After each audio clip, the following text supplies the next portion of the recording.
Sinusitis के बारे में जानने के पहले हम ये जान लेते हैं कि साइनसेस क्या होते हैं। साइनसेस हमारे फेस में पाए जाने वाले कुछ एयर फिल्ड स्पेसेस होते हैं जो 4 तरह के होते हैं। इन्हें frontal sinus, ethmoidal sinus, स्फेनोइडल sinus और मैक्सिलरी साइनस कहा जाता है। जिस बोन में ये एयर फिल्ड स्पेसेस पाई जाती हैं उस बोन के नाम के अनुसार ही इनका नाम भी रखा गया है। फ्रंटल साइनस हमारे फोरहेड के इस हिस्से में पाए जाते हैं। हमारी आंखों के पीछे वाली हड्डी में जो साइनसेस होते हैं उनको स्फेनोइडल साइनस कहा जाता है। इथमोइडल साइनस हमारी आंखों के बीच में पाए जाते हैं और मैक्सिलरी साइनस हमारे गाल के इस हिस्से में जो स्पेसेस होती हैं उनको मैक्सिलरी साइनस यानी कि मैक्सिला बोन में जो स्पेसेस होती हैं उनको मैक्सिलरी साइनस कहा जाता है। इनमें से किसी भी साइनस में जब किसी भी प्रकार का इन्फ्लेमेशन हो जाता है किसी भी इन्फेक्शन के कारण, तब उस कंडीशन को साइनोसाइटिस कहा जाता है। साइनोसाइटिस को राइनोसाइनोसाइटिस भी कहते हैं। साइनस में होने वाले इस इन्फ्लेमेशन के कारण विभिन्न प्रकार के सिम्टम्स देखने को मिलते हैं, जैसे कि बुखार आना, सिर में दर्द होना, आंखों में हैवीनेस होना, आंखों के ऊपर दर्द होना, स्नीजिंग होना, खांसी आना। ये सारे सिम्टम्स साइनोसाइटिस के साथ होते हैं। साइनोसाइटिस 3 तरह का होता है। एक एक्यूट साइनोसाइटिस होता है, अगला सब एक्यूट साइनोसाइटिस होता है और उसके बाद क्रॉनिक साइनोसाइटिस होता है। एक्यूट साइनोसाइटिस का मतलब होता है जब साइनोसाइटिस के सिम्टम्स लगभग 4 सप्ताह तक रहते हैं, तब उस कंडीशन को एक्यूट साइनोसाइटिस कहा जाता है। सब एक्यूट साइनोसाइटिस का मतलब है कि जब साइनोसाइटिस के सिम्टम्स 4 सप्ताह से लेकर 12 सप्ताह तक रहते हैं, तब उस कंडीशन को सब एक्यूट साइनोसाइटिस कहा जाता है। और इसके बाद आता है क्रॉनिक साइनोसाइटिस, यानी कि जब साइनोसाइटिस के सिम्टम 12 सप्ताह से ज्यादा समय तक रहते हैं, तब उस कंडीशन को क्रॉनिक साइनोसाइटिस कहा जाता है। अब हम बात करते हैं साइनोसाइटिस के साइंस और सिम्टम्स के बारे में। तो मैंने अभी आपको बताया था कि साइनोसाइटिस में headache, sneezing, facial pen, fever आदि सिम्टम्स आते हैं। इसका जो हेडेक होता है वो डल कांस्टेंट एकिंग पेन होता है। इसके बाद अगला सिम्टम आता है थिक नेजल डिस्चार्ज का, यानी कि साइनोसाइटिस के ज्यादातर केसेस में बहुत ज्यादा नेजल डिस्चार्ज होता है, नाक से बहुत ज्यादा डिस्चार्ज निकलता है जो कभी ग्रीन कलर का होता है, कभी येलो कलर का पस लाइक डिस्चार्ज होता है। इसके साथ साथ ही मैक्सिलरी साइनोसाइटिस के कई केसेस में दांत में दर्द भी पाया जाता है। इसका एक और बहुत प्रमुख सिम्टम है पोस्ट नेजल ड्रिप, यानी कि नाक के पिछले हिस्से में से कंटिन्यूअसली कुछ ना कुछ डिस्चार्ज गले में होता रहता है। इस कंडीशन को पोस्ट नेजल ड्रिप कहते हैं, जो कि साइनोसाइटिस के साथ एसोसिएटेड सिम्टम है। इसके बाद आता है हेलिटोसिस। हेलिटोसिस मींस जब किसी पेशेंट के मुंह से बहुत ज्यादा ऑफेंसिव स्मेल आती है, तब उस कंडीशन को हेलिटोसिस कहा जाता है। सामान्यतः ये साइनोसाइटिस के साथ ही एसोसिएटेड एक सिम्टम है। इसके अलावा कई पेशेंट्स में स्नीजिंग भी बहुत ज्यादा मात्रा में देखने को मिलती है। नेजल कंजेशन भी साइनोसाइटिस का एक सिम्टम है, जिसमें पेशेंट को नेजल ऑब्स्ट्रक्शन की शिकायत होती है। दोस्तों, अब हम बात करते हैं साइनोसाइटिस के कारणों की कि किन कारणों से साइनोसाइटिस बॉडी में डेवलप होता है। सबसे पहले हम बात करेंगे एक्यूट साइनोसाइटिस की। एक्यूट साइनोसाइटिस के ज्यादातर जो केसेस होते हैं वो वायरल ओरिजिन के होते हैं, अर्थात किसी न किसी वायरस के कारण होते हैं, जैसे कि adeno virus, rhino virus, corona virus, influenza virus. कभी कभी कुछ केसेस बैक्टीरियल ओरिजिन के भी होते हैं, जिनमें साइनोसाइटिस कॉज करने वाले प्रमुख बैक्टीरिया होते हैं स्ट्रेप्टोकोकस न्यूमोनी, मोरैक्सेला कैटरैलिस, हीमोफिलस इन्फ्लुएंजी। इन जैसे बैक्टीरिया के कारण भी कभी कभी एक्यूट साइनोसाइटिस की कंडीशन डेवलप होती है।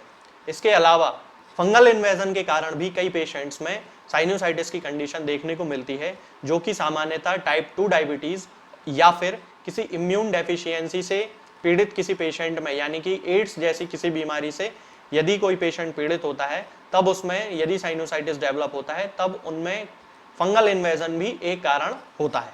कभी कभी कुछ पेशेंट्स में डेविएटेड नेजल सेप्टम भी साइनोसाइटिस का कारण बनता है। इसके बाद हम बात करते हैं क्रॉनिक साइनोसाइटिस के बारे में। एक्यूट साइनोसाइटिस के ही सिम्टम्स जब किसी पेशेंट में 12 सप्ताह से ज़्यादा समय तक पाए जाते हैं, तब उस कंडीशन को क्रॉनिक साइनोसाइटिस कहा जाता है। एक्यूट साइनोसाइटिस की ही तरह इसके भी बैक्टीरियल, वायरल और फंगल इन्वेजन आदि इसके कारण होते हैं। सामान्यतः क्रॉनिक साइनोसाइटिस को 2 भागों में डिवाइड किया जाता है। पहला होता है क्रॉनिक हाइपरप्लास्टिक साइनोसाइटिस। इसमें जो साइनोसाइटिस होता है वो नेजल पोलिप के साथ एसोसिएटेड होता है, और दूसरा होता है chronic sinusitis without nasal polyp, यानी कि उसमें क्रॉनिक साइनोसाइटिस के साथ नेजल पोलिप नहीं पाए जाते हैं। अब हम बात करते हैं इसकी डायग्नोसिस की। तो इसकी डायग्नोसिस का सबसे अच्छा तरीका है सीटी स्कैन। इसके अलावा कई लोग नेजल एंडोस्कोपी भी कराते हैं, तो नेजल एंडोस्कोपी से भी हम साइनोसाइटिस की डायग्नोसिस कंफर्म कर सकते हैं। दोस्तों अब हम बात करते हैं कि हम किन होम्योपैथिक दवाओं से साइनोसाइटिस को पूरी तरह से खत्म कर सकते हैं, चाहे वो एक्यूट हो चाहे वो क्रॉनिक हो। तो इसमें सबसे पहली जो मेडिसिन आती है वो है साइलीशिया। साइनोसाइटिस के ज़्यादातर केसेस में साइलीशिया बहुत अच्छी मेडिसिन है। इसे हमें 200 पोटेंसी में लेना है। इसकी 2 बूंद सुबह 2 बूंद शाम को 1 चम्मच पानी में मिलाकर कुछ दिनों तक लेने से एक्यूट और क्रॉनिक दोनों तरह के साइनोसाइटिस पूरी तरह से ठीक हो जाते हैं। इसमें पेशेंट को ज़्यादातर राइट साइडेड हेडेक होता है। इसका जो पेशेंट होता है वो चिली पेशेंट होता है, यानी कि बहुत ज़्यादा ठंड उसे लगती है और गर्मी में उसे बहुत ज़्यादा रिलीफ मिलता है। उसके सारे सिम्टम्स गर्मी से रिलीव्ड होते हैं, किसी भी प्रकार की ठंड को सहन नहीं कर पाता है। साइलीशिया के पेशेंट में जो नेजल डिस्चार्ज होता है वो एकदम हार्ड टाइप का होता है। उसके क्रस्ट बन जाते हैं, नाक के अंदर हार्ड क्रस्ट बन जाते हैं और जब भी उनको निकालने की कोशिश करते हैं तो वहां से ब्लीडिंग होने लगती है। ये साइलीशिया का प्रमुख सिम्टम है। अगली मेडिसिन आती है दोस्तों कालीबाइक्रोमिकम। इसे भी हमें 30 पोटेंसी में लेना है। इसका जो पेशेंट होता है उसमें पोस्ट नेजल ड्रिप एक बहुत इंपॉर्टेंट सिम्टम होता है।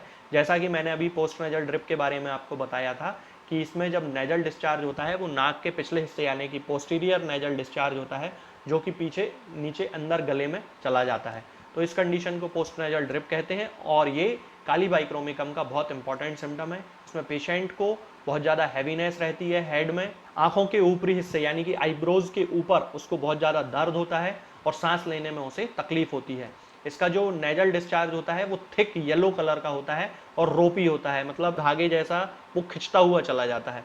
तो इस तरह के यदि कोई पेशेंट है तो उनमें हमें कालीबाइक्रोमिकम 30 पोटेंसी में देना है, 2 बूंद सुबह 2 बूंद शाम को 1 चम्मच पानी में मिलाकर। इसके बाद दोस्तों अगली मेडिसिन आती है मर्कसॉल। इसे भी हमें 30 पोटेंसी में लेना है। इसकी 2 बूंद सुबह 2 बूंद शाम को 1 चम्मच पानी में मिलाकर लेना है। इसका जो सबसे प्रमुख सिम्टम है वो है हेलिटोसिस, यानी कि मर्कसॉल के जो पेशेंट होते हैं उनके मुंह से बहुत ज़्यादा ऑफेंसिव स्मेल आती है। इनका जो डिस्चार्ज होता है वो ग्रीन कलर का होता है, जिसमें बहुत ज़्यादा बर्निंग होती है। इसी बर्निंग के कारण उनकी जो नेजल मेम्ब्रेन होती है उसमें अल्सरेशंस डेवलप हो जाते हैं। इसके साथ साथ पेशेंट्स को बहुत ज़्यादा सलाइवा भी फॉर्मेशन होता है। इसके बाद अगली मेडिसिन आती है दोस्तों पल्सिटिला। इसे भी हमें 30 पोटेंसी में लेना है। इसकी भी 2 बूंद सुबह 2 बूंद शाम को 1 चम्मच पानी में मिलाकर कुछ दिनों तक लेने से पेशेंट्स को बहुत ज़्यादा आराम मिलता है। ग्रीन कलर का नेजल डिस्चार्ज इसका भी प्रमुख सिम्टम है, लेकिन इसका जो डिस्चार्ज होता है वो ब्लेंड होता है, यानी कि उसके कारण पेशेंट को बिल्कुल भी जलन नहीं पड़ती है। इसका जो पेशेंट होता है उसे ठंडी हवा से आराम मिलता है, खुली हवा में उसे बहुत ज़्यादा आराम मिलता है और ये थर्स्टलेस होता है, यानी कि उसे बिल्कुल भी प्यास नहीं लगती है। पल्सिटिला के पेशेंट में जो नेजल डिस्चार्ज होता है उससे बहुत ज़्यादा ऑफेंसिव स्मेल आती है। इसके जो पेशेंट होते हैं वो माइल्ड और यील्डिंग टेम्परामेंट के होते हैं, यानी कि उनके व्यवहार में बहुत ज़्यादा सॉफ्टनेस होती है। इसके बाद एक बहुत अच्छी मेडिसिन आती है दोस्तों ऑरम मेटेलिकम। इसे भी हमें 30 पोटेंसी में लेना है। इसकी भी 2 बूंद सुबह 2 बूंद शाम को 1 चम्मच पानी में मिलाकर कुछ दिनों तक हमें लेना है। इसका जो पेशेंट होता है उसके सारे सिम्टम्स जो हैं वो रात में बढ़ जाते हैं। उसको दर्द होगा तो रात में बढ़ जाएगा, उसको नेजल कंजेशन होगा तो रात में बढ़ जाएगा, उसको स्नीजिंग होगी तो रात में बढ़ जाएगी। तो यदि इस तरह का कोई पेशेंट हमें मिलता है तो हम उसको ऑरम मेटेलिकम 30 पोटेंसी में बड़ी आसानी से दे सकते हैं। अगली मेडिसिन आती है दोस्तों स्पाइजीलिया।